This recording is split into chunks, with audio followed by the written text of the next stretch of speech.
Okay, good afternoon, drivers and members and followers and friends. I'm James Lamb. This is Inside Trucking, and this is episode 15 that we are calling Terror on I Street. It's Thanksgiving weekend. Today is Sunday, November 30th. And I don't have to tell you what's gone on over the last few days. So we're going to start with a moment of silence to remember the two guardsmen that were shot in D.C. on Wednesday. Sarah Beckstrom, 20 years old, is no longer with us. And Andrew Wolfe, 24, although there were initial reports that he died too, is barely clinging to life from what we understand. So he's still with us at the moment, but in critical condition because he too was shot in the head. So let's start with just a moment of silence to remember Sarah and to pray for the recovery of Andrew. Let's start now.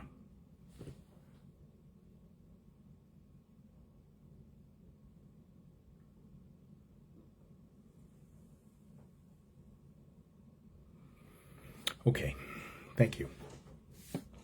So I'm going to start this episode off bringing you some news from this week that is not bad news, but it is similarly disturbing because there were also two deaths. So we have this ongoing problem, non-English speaking illegal immigrant truckers on the road. And despite all the efforts that the administration, including Secretary Duffy and FMCSA, have been doing to try to get this under control, as time goes by and, bureaucracy does its thing, more people are getting killed. So the latest incident you probably didn't even hear about yet happened on Monday. So this is a day after my last show. Rajinder Kumar, 32-year-old from Fresno, California. Not sure where he's originally from. According to Grok, apparently another illegal immigrant with a CDL out of California. On Monday on Highway 20 east of Bend, killed two people. Jackknifed, and SUV with two people in it were killed. He is charged with criminal negligent homicide, and apparently he's in the hands of ICE at this point. And I don't even know what to say because what I got to talk about next is just mind-blowing, really. So terror on I Street. Let's talk about it, and let's talk about why we're talking about it on Inside Trucking. A lot of you on social media, we've been posting over the last few days about this, and you're like, well, what does that have to do with trucking?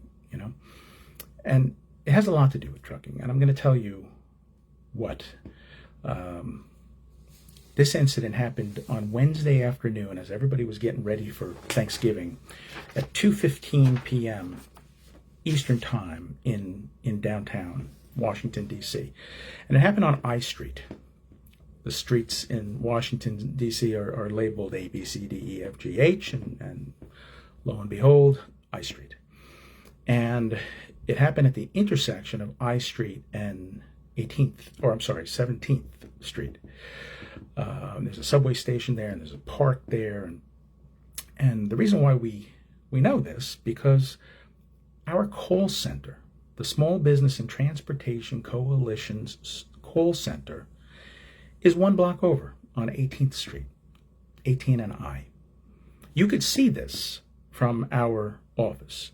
Now, the call center staff, our switchboard, all those people luckily left early for Thanksgiving on Wednesday. They left at 1 o'clock.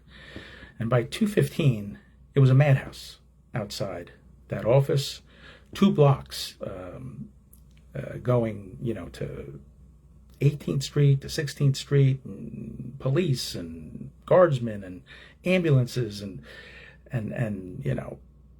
media, just terrible, absolute terror that these people were ambushed and shot. And they were ambushed by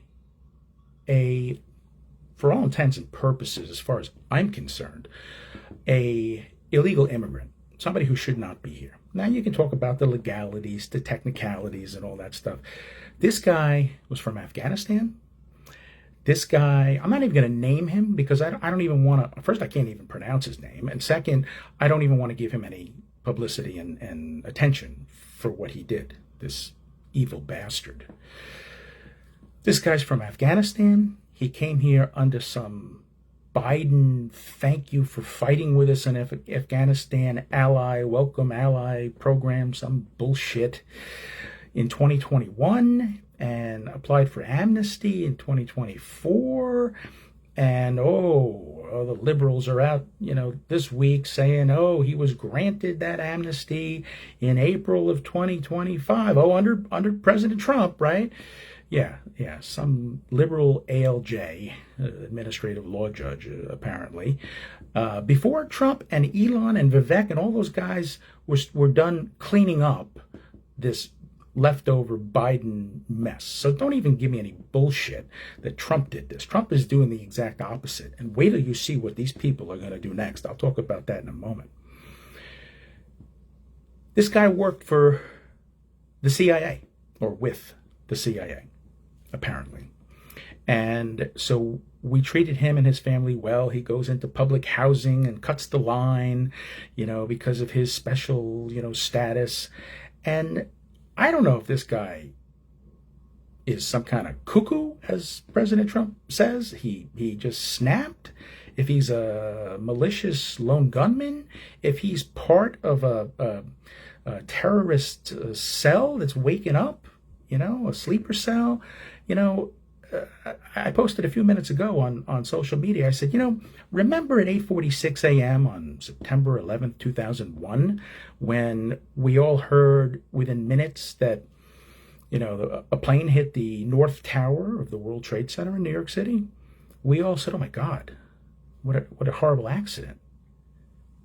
And then a second plane hit the second tower. And then we knew it wasn't an accident. And then the Pentagon, and then another plane goes down that was headed for either the White House or the Capitol or somewhere in D.C., and the courageous passengers took that plane down. Todd Beamer, let's roll.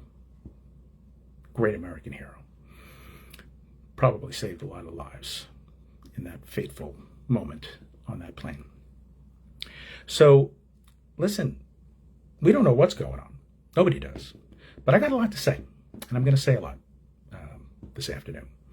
So it's important to us, and it's relevant to trucking because our call center was essentially attacked by this terrorist. And he yells the Allah Akbar, slogan according to, people that were present. So it was a terrorist attack. And now Sarah Beckstrom is dead. 20-year-old, who was not even old enough to buy a beer.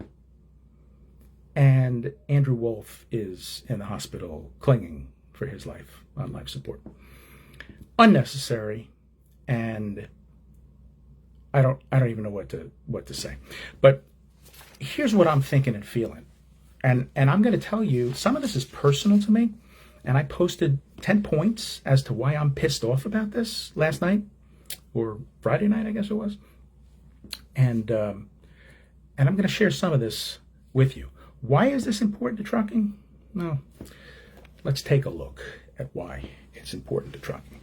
I spent the last, I don't know, 8 years trying to convince the Federal Motor Carrier Safety Administration that we have national security concerns about self-certified ELDs. Now, for those of you who are not with the industry, electronic logging devices. It's a mandate from Congress from MAP 21, 2012, that they implemented a few years later.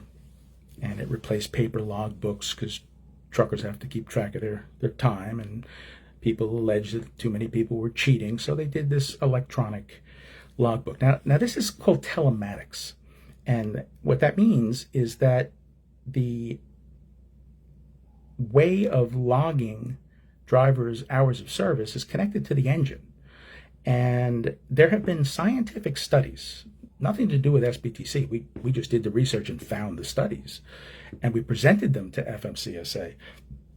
And the studies have been about, can you remotely hack into a telematic device? And the answer is yes.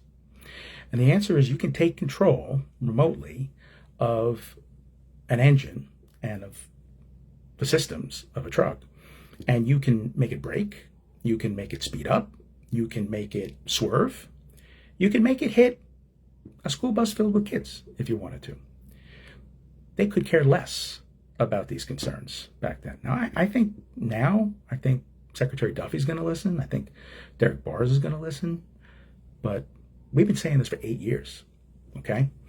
Because we're concerned about terrorists like this bastard taking control over a truck remotely through these ELDs. The whole thing should be paused. We've been saying it for years. Until they know what the hell is going on, they should immediately revert back to paper logs. And this self-certified thing, that's not what Congress had intended in the law. And we pointed that out 8 years ago. They said, no, we're just going to keep going. And now they keep decertifying all these people that they never certified in the first place. But don't get me started on that, because we don't have time for in-depth insight into all this stuff. Just know that for 8 years we've been talking about that national security issue. Now, for the last 3.5 years, we've been talking about to FMCSA under the old administration, Secretary Pete, Joe Biden, and FMCSA, Robin Hutchinson, and all those folks. We've been saying, listen, you're not enforcing your own laws about English language proficiency, and people are dying. You're not putting them out of service, and you're putting them into service even though they don't qualify.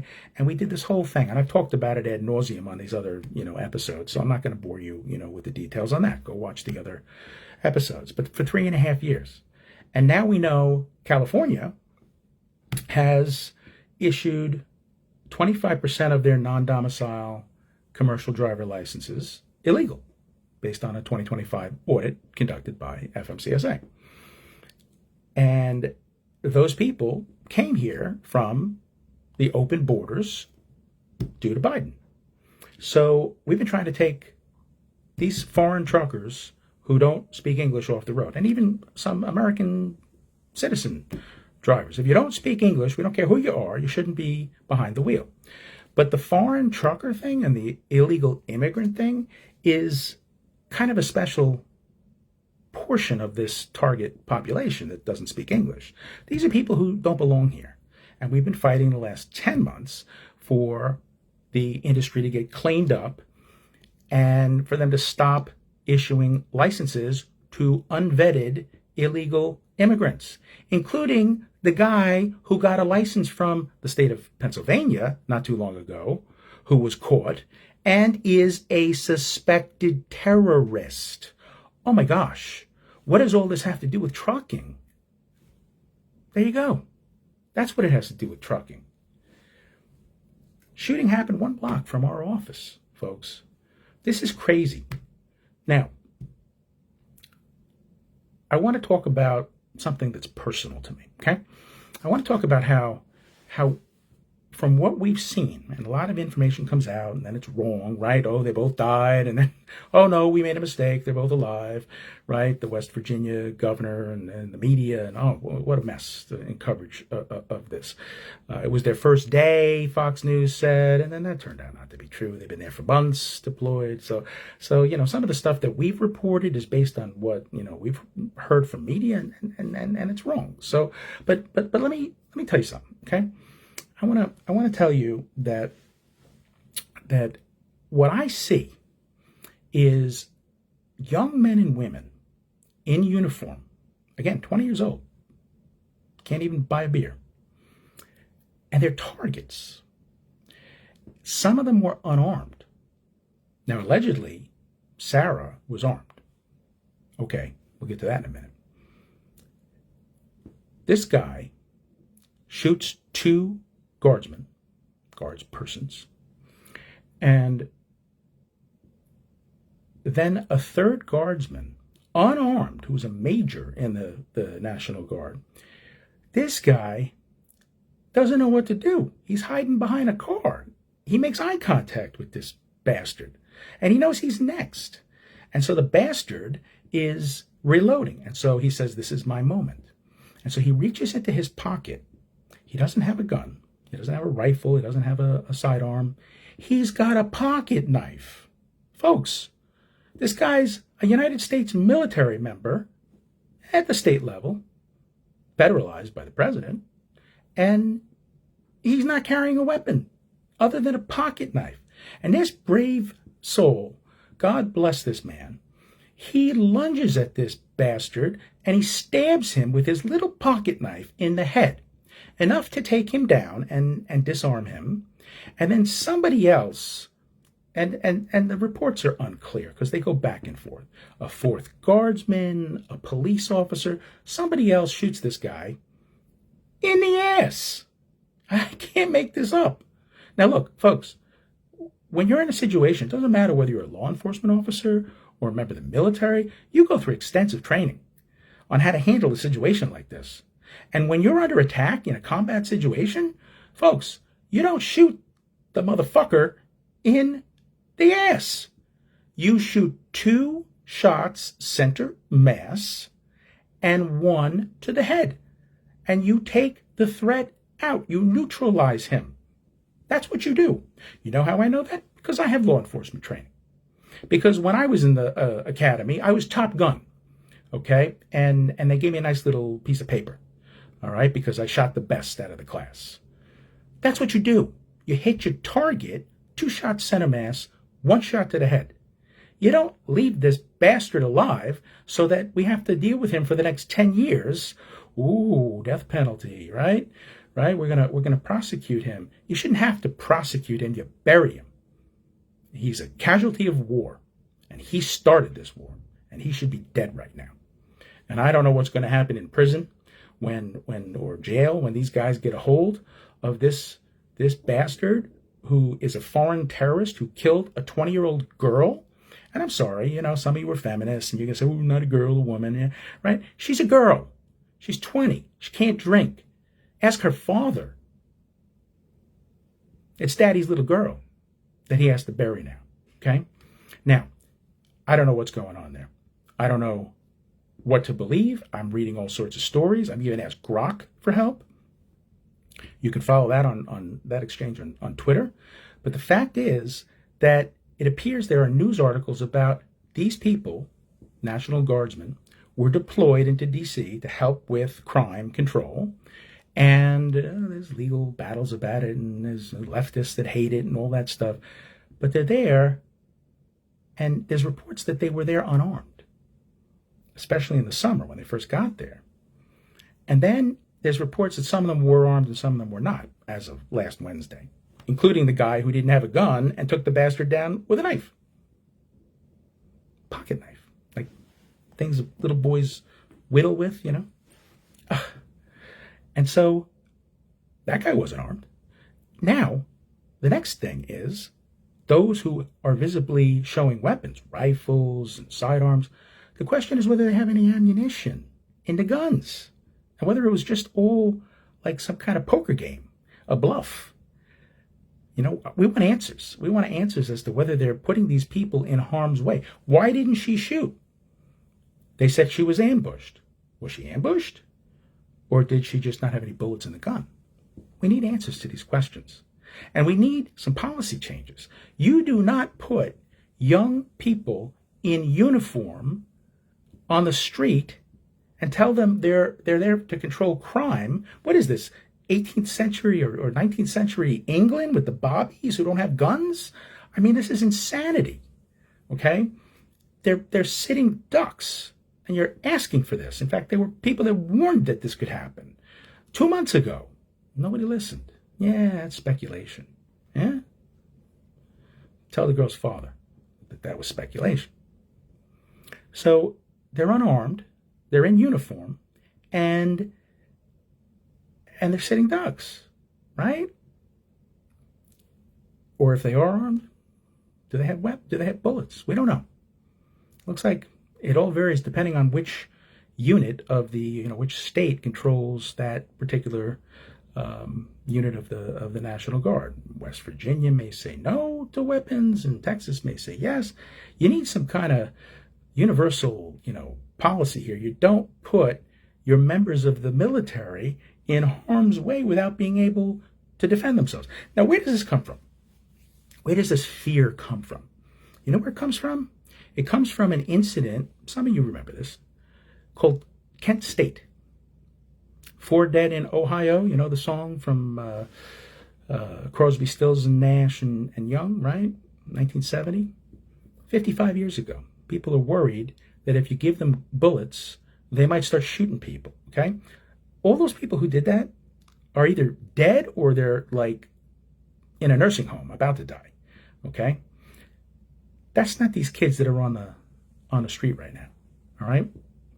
We don't know what happened with that incident, but it's so long ago, okay, that it's an unreasonable fear, and you don't jeopardize the lives of these young men and women who are in military service because of that fear, okay? So it's time to stop, okay? And stop listening to the song, all right? Now, why am I so upset about this? Like, outraged? And I am outraged.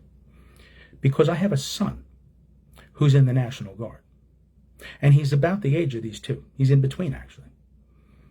And they could be putting him in harm's way. And they could be putting him. This could have been him. And it could still be him. They got to stop this nonsense. Arm the National Guard. If you are a member of the armed services, folks, you should be armed. It's in the name. You want to talk about stay in your lane? Okay. It's in the name. Now, this is bringing up personal trauma, folks, because I've been through this twice.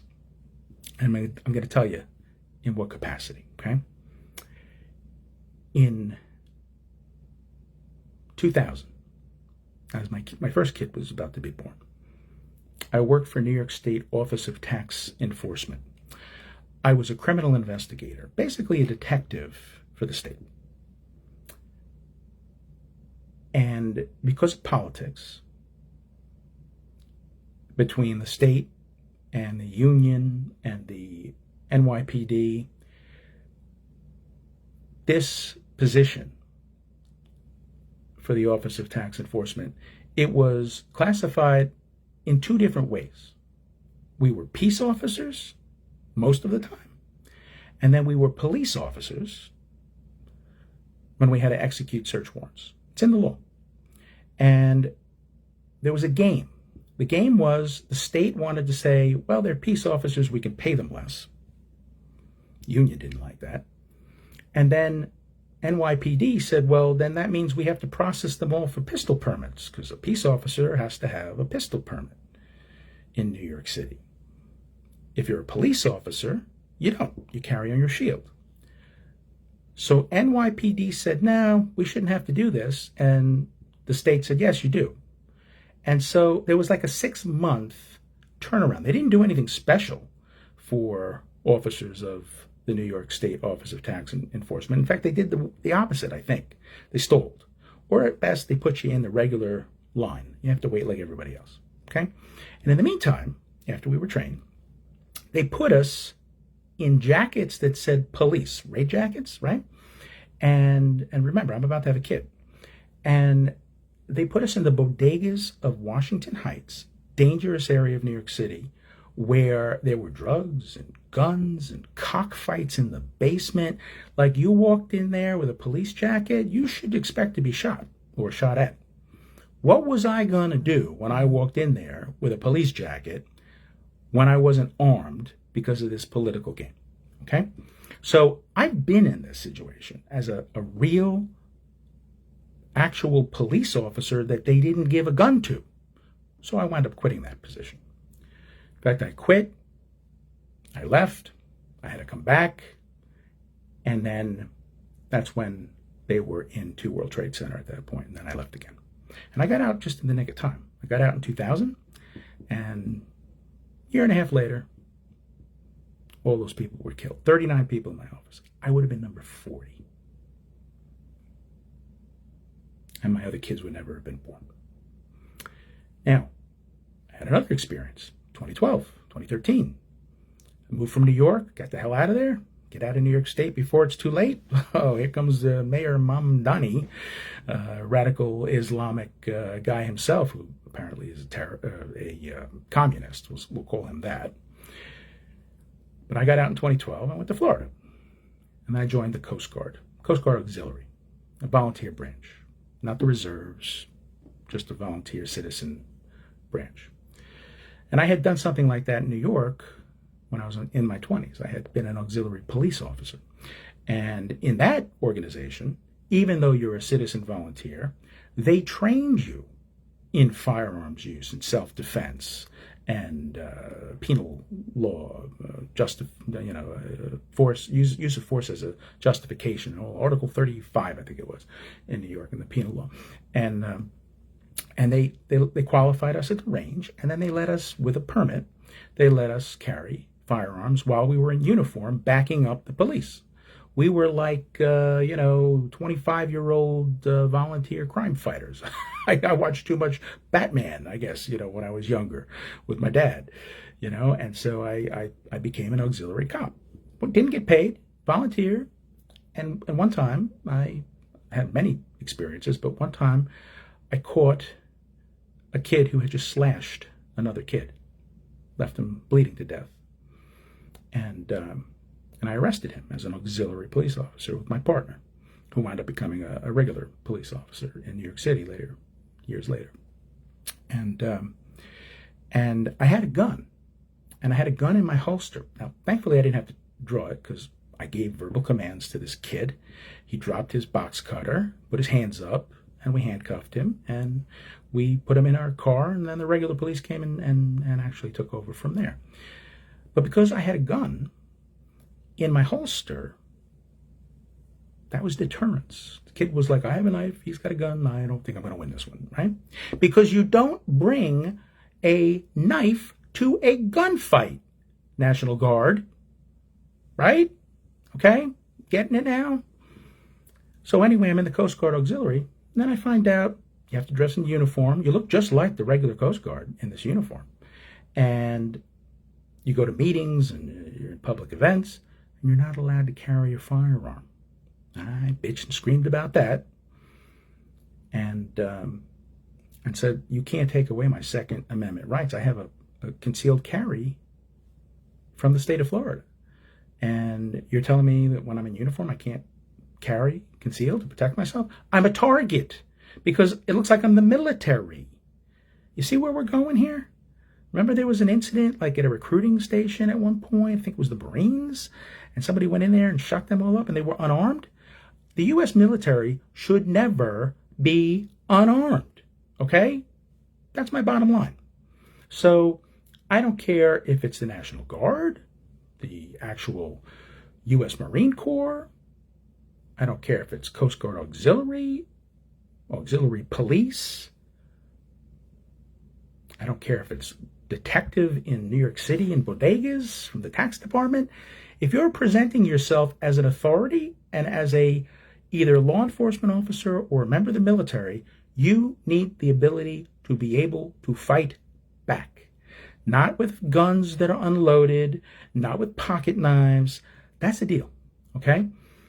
Now, there's a lot of other personal stuff on my post. My neighborhood was attacked a week ago from when I was a kid, 5 blocks away because of this woke New York police or New York City anti-police, pro-criminal, no bail. I was a bail enforcement officer in my 20s too. I was badass. And I used to take thugs that were wanted, that were fugitives, and I'd bring them back to Rikers or the Bronx facility. Okay? Bail enforcement officer. Bounty hunter, right? Like dog, except I'm lamb, right? But I was badass lamb. And I had a gun because you needed a gun in order to catch fugitives from justice, okay? So I got some experience in this. I got a master's degree in criminal justice, okay? This is outrageous. This is insane. The only way that deterrence works is if you have punishment and it's swift, certain, and severe. That's deterrence, okay? What's going on in this country, in these woke states, this is insanity, folks. So, I speak from experience. I speak from having been put in vulnerable positions where my own safety was threatened. My kid is out there right now. God knows what state they're putting him in, and he wasn't part of this West Virginia regiment. But I'll tell you, I'm worried. I'm worried that I could be the next person on the news. And they're asking me how I feel. I'm telling you how I feel now. Okay? And I'm telling, not only you, but I'm telling people in positions of authority and power. Okay? Now, what are they doing, the administration? They are getting real tough. You thought they were tough before this incident? Man, they are royally pissed. Look at Mr. Trump's face, President Trump's face. You can see the anger. Look at Secretary Rubio. You can see the anger. The Secretary of War, all these people, they're really taking this personally, just like we are, just like I am. And I relate to that. And I thank them for stepping up even harder than they were already going after illegal immigrants that pose a threat, a national security threat to the United States and its people. So now, asylum decisions are paused over the last couple of days. If you have a visa in progress and you're from Afghanistan with an Afghanistanian passport, forget about it. You're paused. They're looking at third world countries and who we need to go and see how they got here as part of this 2021 program from Biden, where all these people were unvetted. And they said, oh, yeah, they were vetted. Yeah, okay, prove it. They're revetting them, and they're going to pull them out. So this is like hell hath no fury, like this administration scorned after what has happened here. We don't know what happens next. We don't know if this was a fluke and a one-time, incident and we go back to normal life, or if something else is yet to come. If there's another plane headed for the second tower, we don't know. Okay, but we have serious concerns about these truckers that are illegal immigrants, that could be part of sleeper cells, that could be driving hazmat loads with licenses from any of these woke states, New York and Illinois and Pennsylvania and our favorite, California, and they shouldn't be driving these trucks. They could be part of an attack. We've been saying it for years. And thank God this administration is listening and they're acting. But these poor guys can't, there's a bureaucracy and there's laws and regulations, and they got to do things a certain way. Today's the 30th of November. They can't go after California till tomorrow. They have a final conditional letter that expires on December 1st. California has to show their compliance. And I have a feeling that something's going to happen tomorrow on Monday. And California's going to get decertified like we've asked since May 27th. Petition for decertification order. I think it's going to happen. They're going to take more money away, and they're going to go after all these other states because America has had it. Americans have had it, and there's a lot of people in this country that don't agree with these policies. It's probably 50-50 at this point based on the last elections, but we have to do what we have to do.